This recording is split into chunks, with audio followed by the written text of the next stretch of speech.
fundamental issue that we have is that if a block of land has a particular zone, a developer comes along and buys it with the expectation of being able to do, say, A sites, and then the government changes the rule, this is pretty much about visual spend, changes the rule that now you have to provide 30% of it as affordable housing or something like that, then the developer has lost money, the job's dead, it won't go ahead, it's just all put on hold.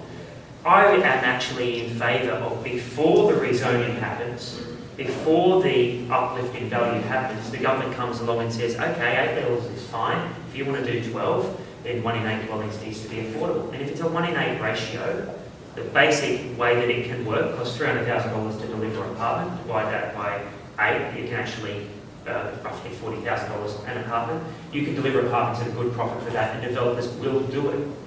Some of the other weird bonuses that they had down in Fisherman's Bend for community facilities and uplift and things meant that the developer, I did feasibility studies on it, meant that the developer actually lost money by doing it. And so why would they do it? They just wouldn't.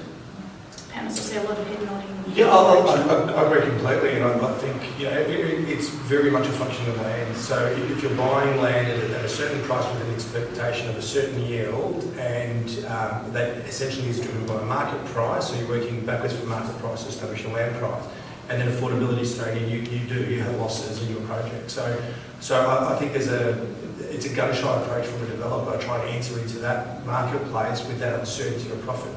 But your question was what needs to be done in the context of incentives.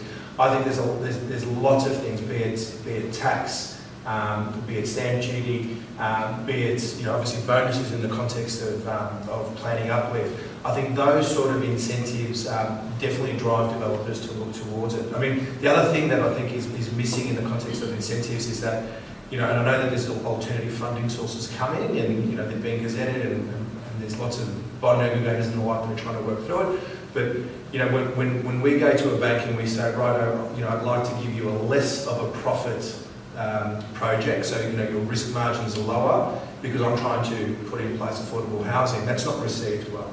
And the reason that's not received well is it's perceived as risk.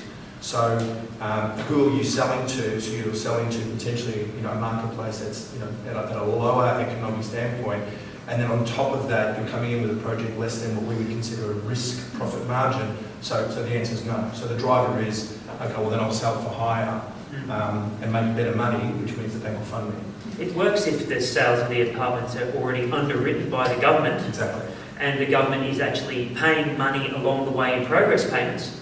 So we've got the best backing you can get, the government, cash flowed along the way, and the banks. I mean, this is how we did like Block J down in Docklands, where there's that surge of money for government housing. That's how that happened.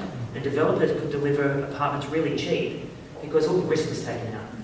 So Susan, taking this idea of inclusionary zoning and Craig's point that it needs to be done at the earliest stages of the project, from a planning law perspective, is that something that you can see the government can run with? Well, I think part of the challenge is persuading some of Craig and Panos' colleagues that actually inclusionary zoning should be supported. So if the message from the property industry is we need to know upfront and early, then that is an argument in my mind for mandating a certain proportion of housing in particular urban renewal areas or in certain types of projects that must be delivered as affordable housing. But the biggest resistance to that comes from the property sector, who resist the introduction of those kinds of mandated rules.